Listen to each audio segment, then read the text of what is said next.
नमस्कार, मी नेहा शर्मा. आपण पाहत आहात TV1 न्यूज महाराष्ट्र. सतीश घाटगे यांनी सहकुटुंब ऊसतोड कामगारासोबत साजरी केली दिवाळी.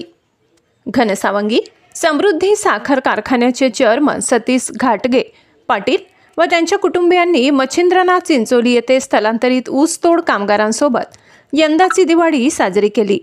समृद्धी साखर कारखान्याचे चेअरमन सतीश घाटगे यांच्यासह त्यांच्या पत्नी वैशालीताई घाटगे, मुलगी जान्हवी घाटगे यांनी ऊसाच्या फडावर जाऊन ऊसतोड कामगार व त्यांच्या कुटुंबातील मुलांना नवीन कपडे, फराळ आणि मिठाई वाटून त्यांच्या आयुष्यात दिवाळीचा गोडवा भरण्याचा एक प्रयत्न केला.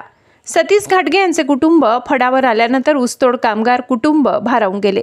मुलांच्या हातात नवीन कपडे पडल्यावर त्यांच्या चेहऱ्यावर मोठा आनंद झळकला. हे चित्र सगळ्या कष्टकरी कुटुंबाचे श्रम आणि माणुसकीची जाणीव करून देणारा होता.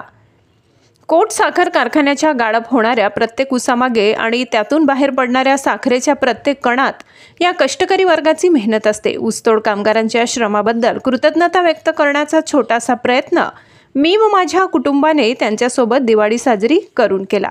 सतीश घाटगे, चेअरमन समृद्धी साखर कारखाना.